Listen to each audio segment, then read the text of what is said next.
Selamünaleyküm arkadaşlar. Farabi Online Dershanesi'ne hepiniz hoş geldiniz. Bu videomuzda sizlerle B1 kitabımızın ikinci ünitesine başlangıç yapacağız.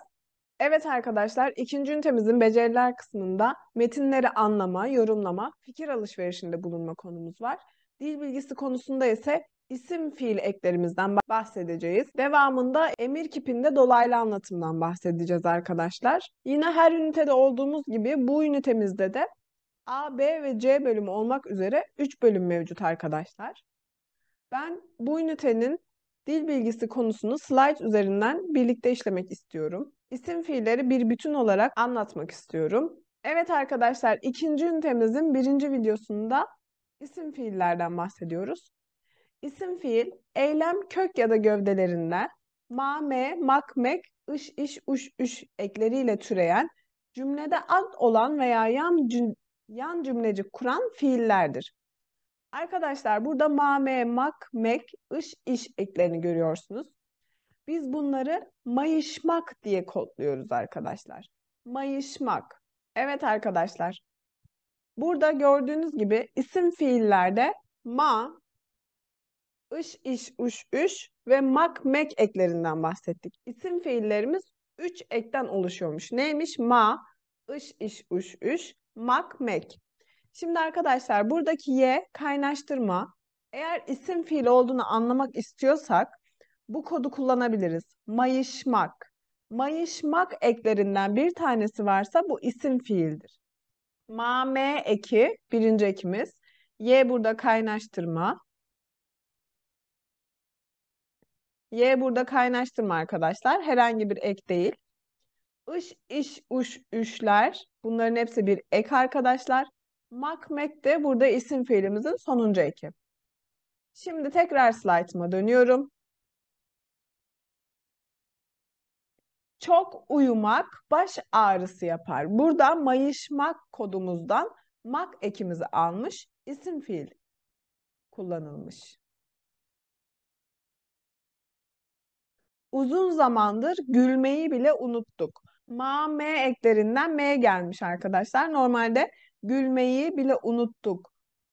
Uzun zamandır gülmeyi bile unuttuk. Neyi unutmuş arkadaşlar? Gülmeyi. Cümlede ad olan veya yan cümlecik kuran fiilimsilerdir. Gördüğünüz gibi burada mayışmaktaki mame eklerinden birincisi gelmiş arkadaşlar. Gülüşü annesininkine benziyordu. Gülüşü, gülmekten gülüş, isim fiil. Gördünüz mü arkadaşlar? Mayışmaktaki ış, iş, uş, üş eklerinden bir tanesini almış. Uzaktan uzağa ağlama sesi duyuluyordu.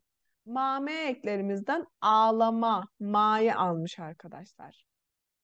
Bakışlarıyla bir şeyler anlatmaya çalışıyordu. Bakış, bakmaktan bakış, isim fiil.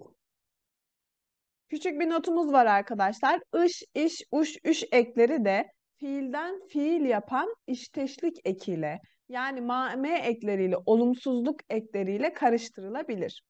Yani arkadaşlar şöyle demek istiyor. Onun bir gülüşü içimi ısıtıyordu.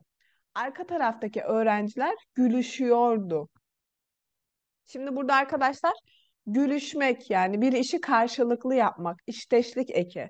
Ama onun bir gülüşü içimi ısıtıyordaki gülüş fiilimsi ekidir arkadaşlar. İsim fiil ekidir. Bu ikisi karıştırılabilir. Bunu cümlenin genel anlamından çıkarmamız isteniliyor arkadaşlar.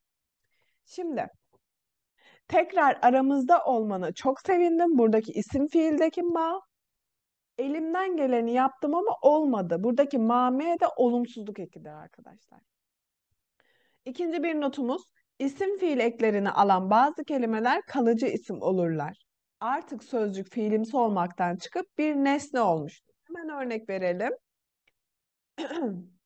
Dolma çok güzel olmuş. Ellerine sağlık anneciğim. Bu yemeğin ismi doldurmaktan türetilmiş. Yani onun anlamını karşılayacak şekilde dolma olmuş.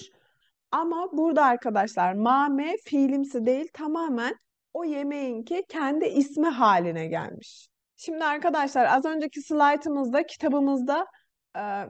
kitabımızda ayrı ayrı verilen isim fiiller, fiilimsileri ben size bir bütün olarak genel hatlarıyla göstermek istedim. Şimdi kitabımızdan devam ediyorum arkadaşlar. İkinci ünitemizin A bölümünde iş hayatından bahsedilmiş arkadaşlar. İş hayatında meslekler ve mesleklerde kullanılan bazı terimler, mesela asgari ücret, maaş, yarı zamanlı çalışma, tam zamanlı çalışma gibi kavramlardan bahsedilmiş.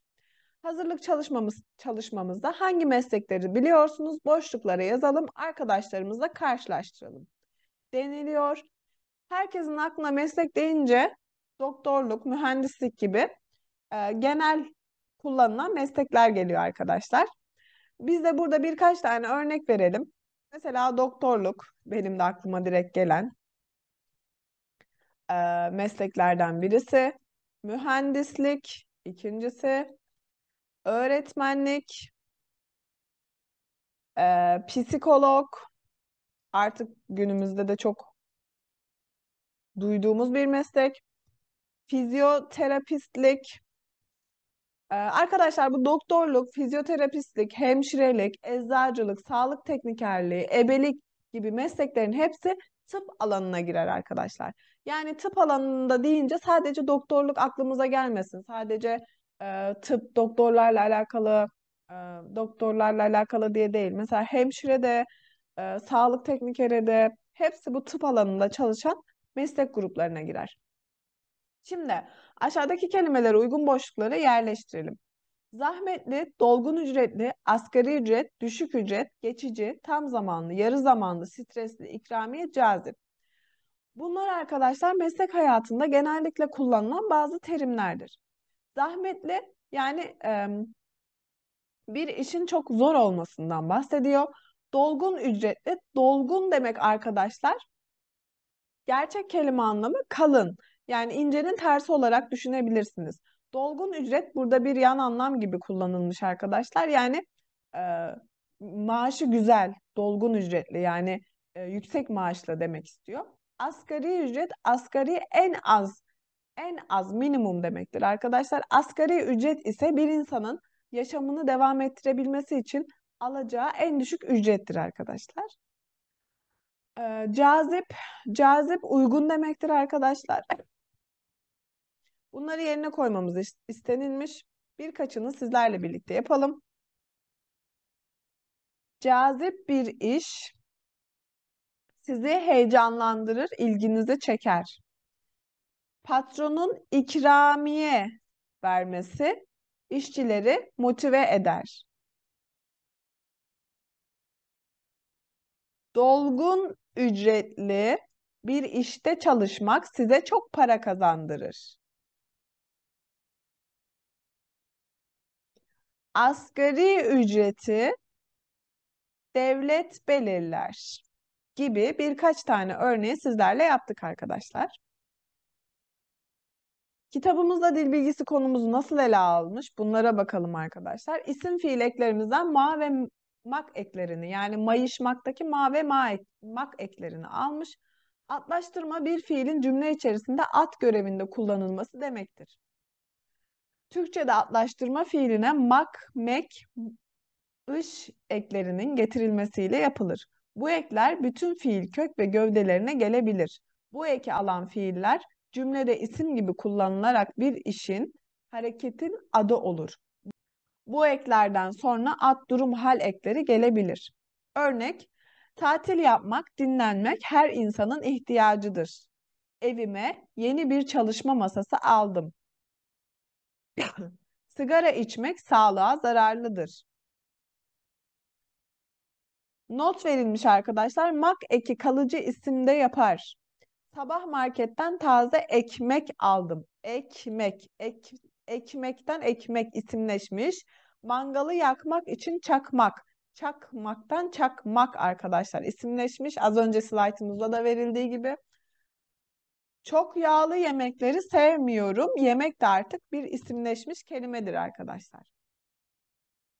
Maiyelik ekine geldiğimizde de Yan ve ana cümlenin öznesi farklı olduğu veya yan cümlenin öznesinin belirtilmesinin gerekli olduğu durumlarda yan cümleye iyelik ekleri getirilir.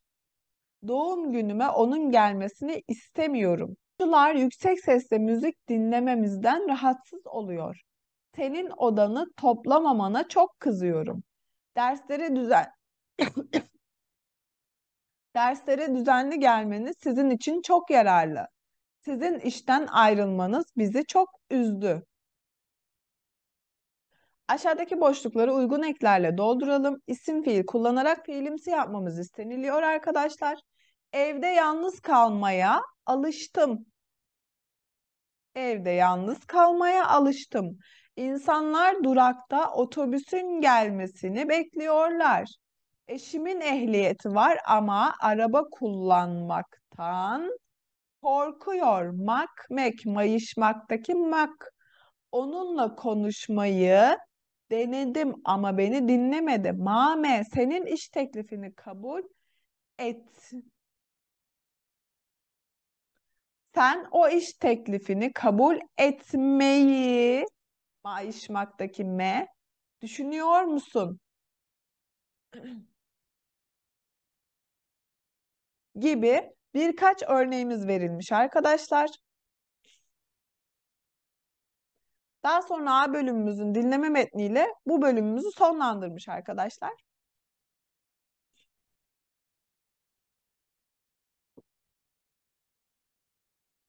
Evet arkadaşlar, biz de bir sonraki videomuzda ikinci ünitemizin B ve C kısımlarını işleyeceğiz. Fiilimsi konusunu birinci yani A bölümünde genel hatlarıyla anlatmak istedim. Bir sonraki videomuzun dil bilgisi konusunda emir kipinde dolaylı anlatım konusunu ele alacağız arkadaşlar. Arkadaşlar bu şekilde birinci videomuzu sonlandırmış bulunuyoruz. Bir sonraki videomuzda bahsettiğim gibi emir kipinde dolaylı anlatım konumuzla ve kitabımızın etkinlikleriyle sizlerle birlikte olacağız. Hepiniz Allah'a emanet olun. Görüşmek üzere.